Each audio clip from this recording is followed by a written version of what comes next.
Kini mao ang ikanapulo nga sesyon nga serye sa Sermon sa Impyerno. Sa diha nga mga magbalantay magatiman sa ilang mga panon, ang pipila ka mga karnero may sila agikan sa panon tungod kay pananglitan, sila nangitag pagkaon sa laing dapit. Sa diha nga ang mga magbalantay nakaamgo nga ang usa ka karnero kay nawala, sila desperado nga mangita sa ilang karnero. Bisag wala na hibalo ang karnero kung unsa kini ka peligroso, ang magbalantay na hibalo sa kapeligruhan sa usa ka karnero nga naisalaag sa grupo. Ako isip usa ka pastor nga nagatiman sa bililhong mga kalag, ang panon sa Ginoo, akong gibati ang kasing-kasing sa magbalantay nga nangita sa nawala nga karnero. Kung makita nato ang mga kalag nga naisalaag gikan sa kamatuoran miadto sa kalibutan og nakahimo og mga sala, gibati nako ang kasabo nga dili mahulagway. Kini tungod kini bal-an ko pag-ayo nga kadtong mobiya sa kamatuoran sa katapusan kay mahulog sa impyerno. Ang katapusan nga kamatayon, ug nahibaluan ko kung unsa ka makalisang ang impyerno. Wala akong mahadlok sa bisan unsa niining kalibutan na.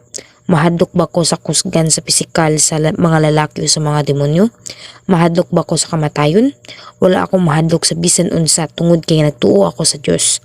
Adunay usa lamang kabutang nga akong gihakahadlokan. Mao ka na ang silot sa impyerno. Nahadlok usab ako nga kuhaon ang himaya sa Dios. Mao nga kung makita nako ang mga kalag nga moadto sa impyerno, naglisod ako sa kumbulsyon og nagampo nga dili makatulog. Kini tungod kay gibati nako ang hilabihang kasakit sa akong hunahuna nga kadtong mga kalag nga gisalig kanako kay makadawat sa ingon ka makalisang nga mga selot diha sa impyerno. Ang matag pulong nga akong giproklamar karon kay tinuod. Kung ang impyerno sa lamang kahinanduraw nga kalibutan nga gihimo, wala ako hinungdan nga moagi niining pigot nga dalan. Busa, sa diyang ako nagwali mahitungod sa impyerno, ako nang hinaot nga kamo motuon niini sa hingpit nga walay pagduha-duha. Giawhag ko kamo sa pagtuo kang Hesus, kinsa naganto sa mapintas nga mga silot sa paglansang diha sa krus. Ug ang Dios nga Amahan nga nagigugma kanato pag-ayog tinuod ni ana gihatag niya ang iyang bugtong anak alang kanato. Ako kinasing-kasing nga nag-awhag kaninyo sa ngalan sa Ginoo nga kanunay nga nagpuyo ka sa sulod sa tanan sa kamatuoran uban sa lig-on nga pagtuo.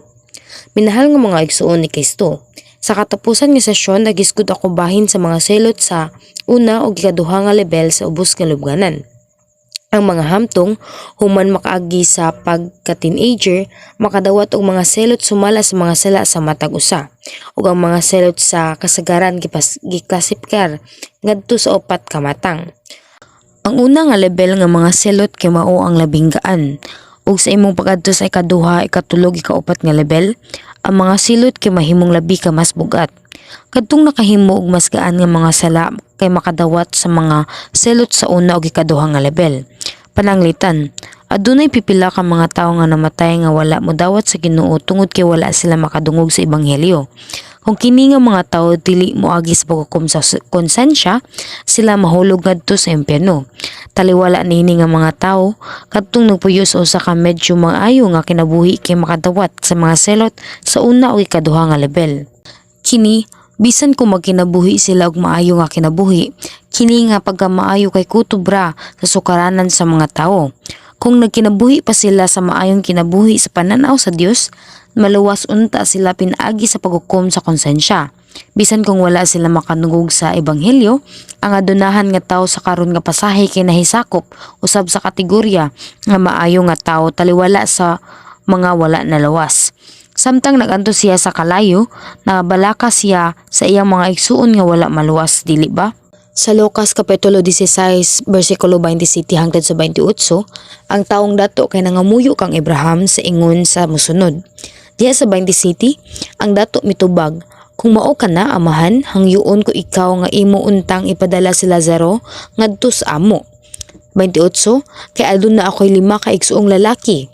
Padtua siya aron makapasidad-an sila, aron dili mahihani niining dapit sa kasakitan. Ang adanahan nga tawo adunay niini nga mata nga pagkamaayo diha kaniya. Apan sa katapusan, nahulog siya sa impyerno. Tungod kay bisan siya nakaila sa Dios, wala siya mituo kaniya o ni bisan nagkinabuhi sa iyang pulong. Ang Marcos Kapitulo 16 hangtod sa versikulo 16 kinagingon, ang mutuo ug magpabunyag kay maluwas, apan ang dili mo tuo kay silotan. Sama sa nahisulat, ang labing dakong sala sa tanan kay mao ang dili pagtuo sa Ginoo ug sa Dios. Gipasabot nako nga ang mga silot sa unang ang sa ubos nga lubnganan gipahamtang sa walay kinabuhi nga mga butang sama sa mga bato o balas nga gipainit, nagbukal nga tubig o yelo. Ang ikaduhang nivel nga mga silot kay gipahamtang sa buhi nga mga butang sama sa mga hayop o mga insekto. Ang mga selot sa una o ikaduha nga level medyo mas gaan kaysa sa mga selot sa ikatulo o ikaupat nga level. Apan wala kini magpasabot nga sayon ang pag-antos sa kasakit.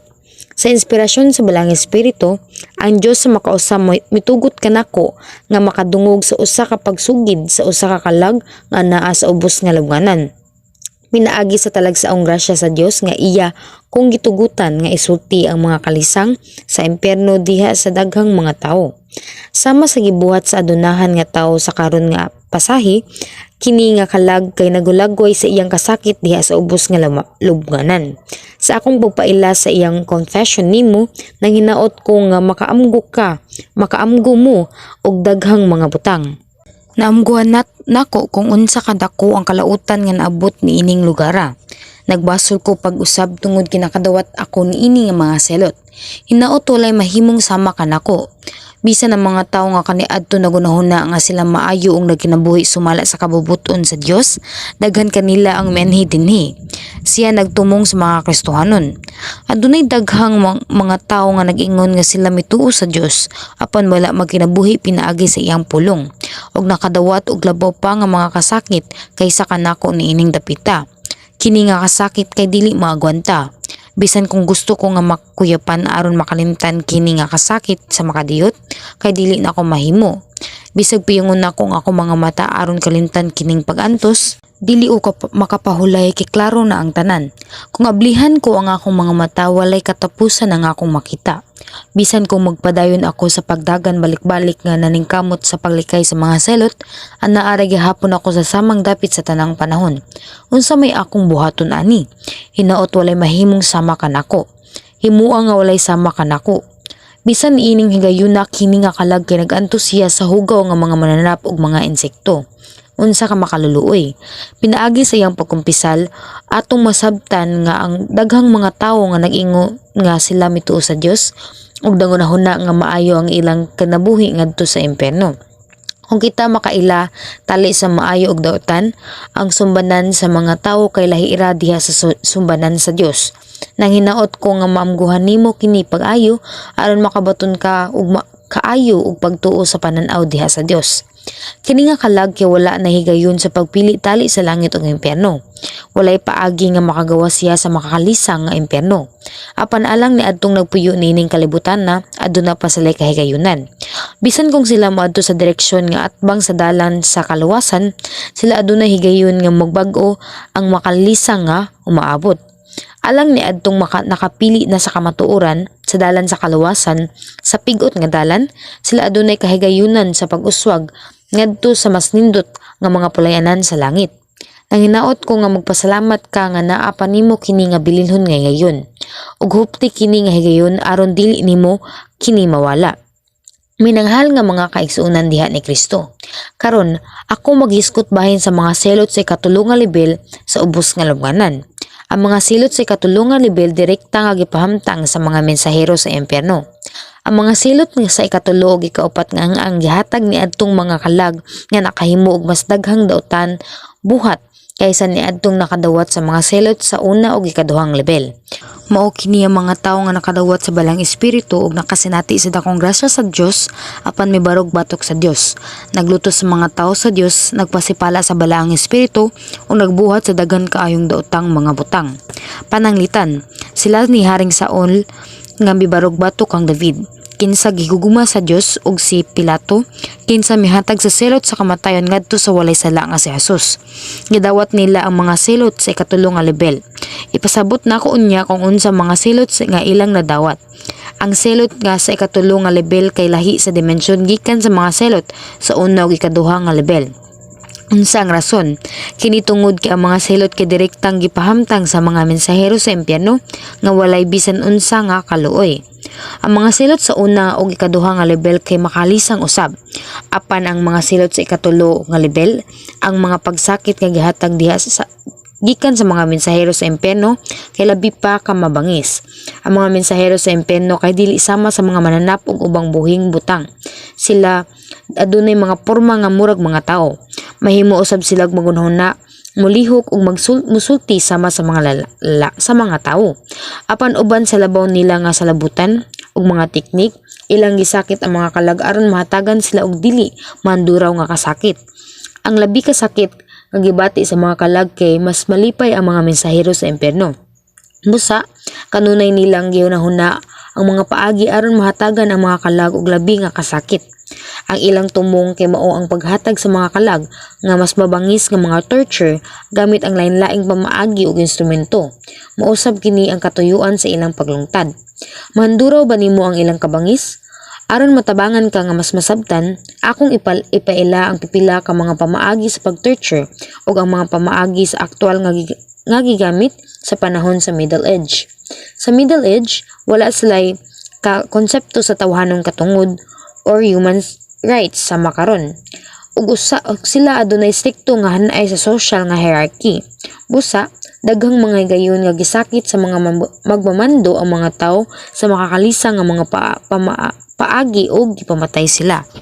Naghimo sila og daghang mga matang sa mga pamaagi ug mga instrumento sa pag-torture ug mga pamaagi sa pagpatay aron makahatag og kasakit sa mga tawo. Adunay pipila ka mga mabangis nga mga autocrats nga kung dili sila ganahan sa usa ka tawo, brutal nga gipatay nila sila. Pananglitan, ilang gituhog ang usa ka tawo ngadto sa usa ka hait nga kahoy ug gibiyaan siya hangtod nga siya mamatay. Aduna usab pipila ka mapintas nga mga autocrats nga naghimo sa torture isip usa ka matang sa kalingawan. Ug naghimo usab sila og mga pamaagi sa pag-torture aron mapadako ang ilang kalipay.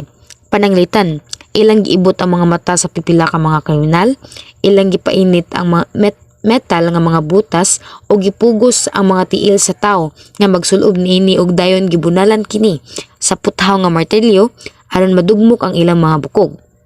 Kadtong mga autocrats nalingaw nga nagtan-aw ining mga tawhana nga nagantos sa dili magwanta nga kasakit.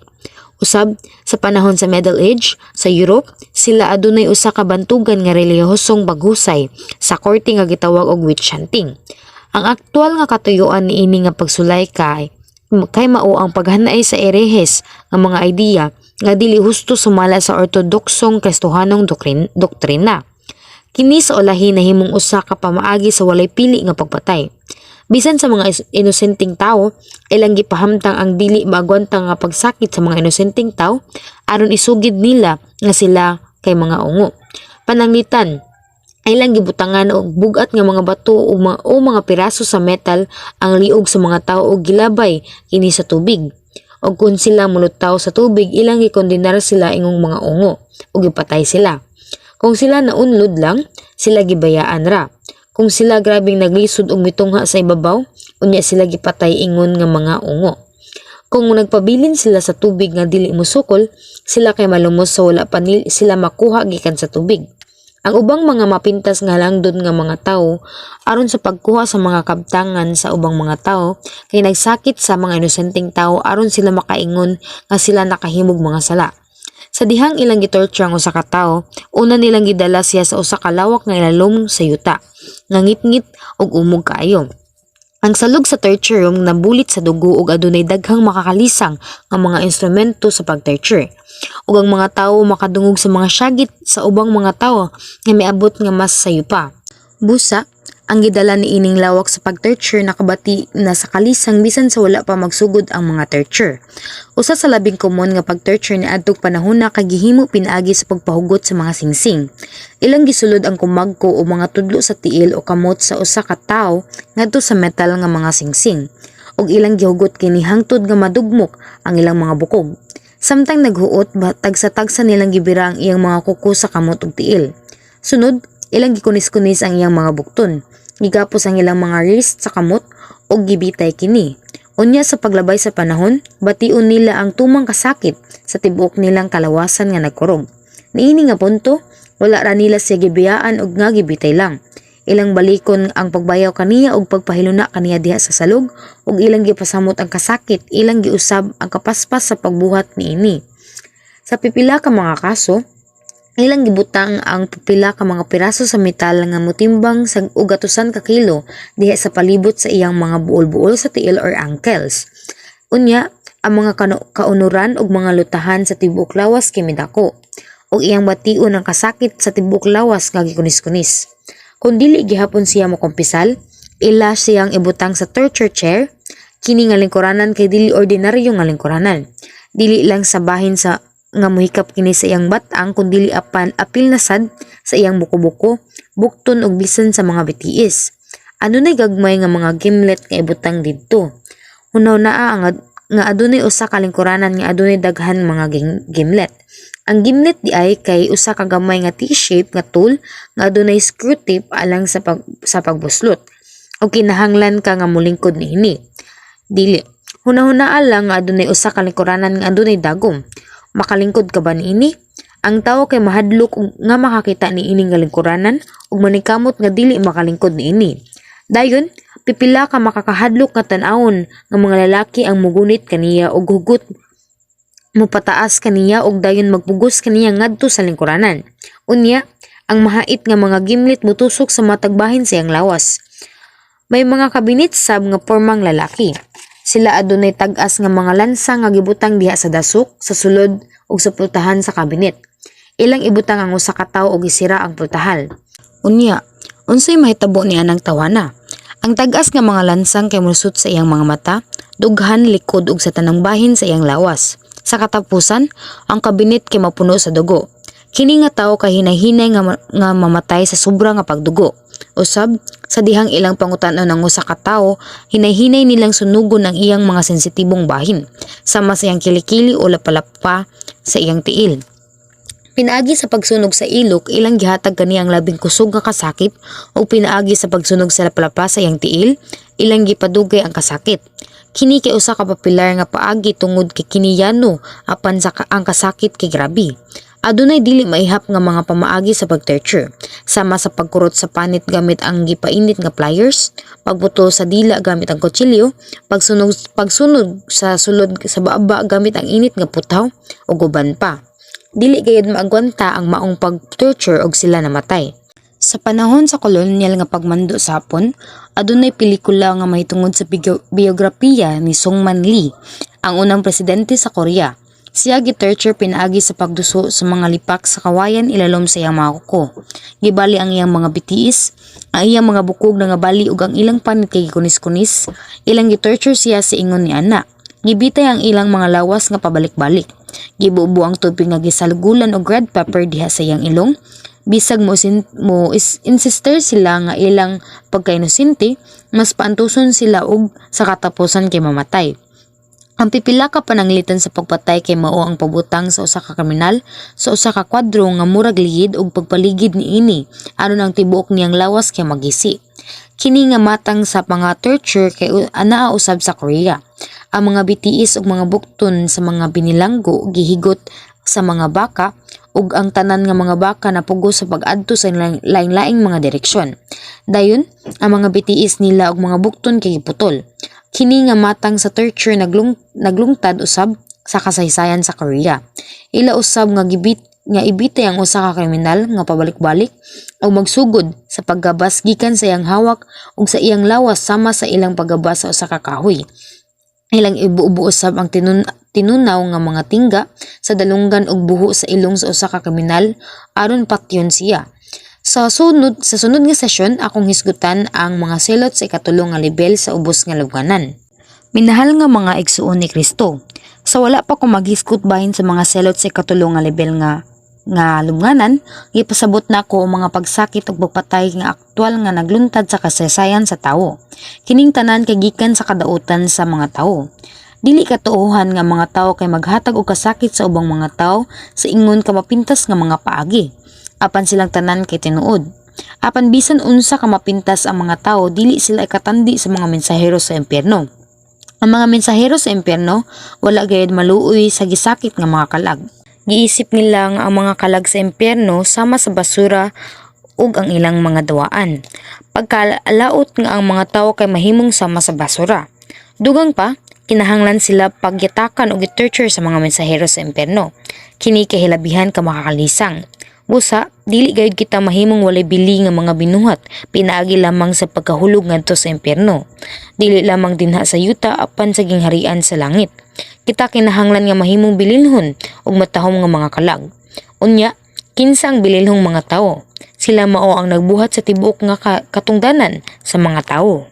Ang Ecclesiastes Kapitulo 12 versikulo 13 kinag-ingon, human niining tanan usa na lang kabutang ang angay kong isulti, tahura og kahadluki ang Dios. Ang pagkahadlok sa Dios mao ang pagsalikway sa mga sala nga nahisulat diya sa panultihon. Ang pagsalikway sa tanang dagway sa kadautan kay mao ang pagkahadlok sa Dios. Ug tumana ang iyang mga sugo. Sa ato pa, kinahanglan nimong tumanon ang mga sugo sa Dios. Dili nimo buhaton ang gisulti sa Dios nga dili nimo angayang buhaton. Ayaw pamakak, ayaw paghukom, ayaw og kasina, ayaw pagdumot, ayaw pagpangawat ug ayaw pagpanapaw. Naay daghan. Imo usab nga isalikway ang gisulti sa Dios kanimo nga isalikway. Kini kay mao ang sugo sa Dios. Kinahanglan nga imong buhaton ang kung unsa ang gisulti sa Dios kanimo nga buhaton.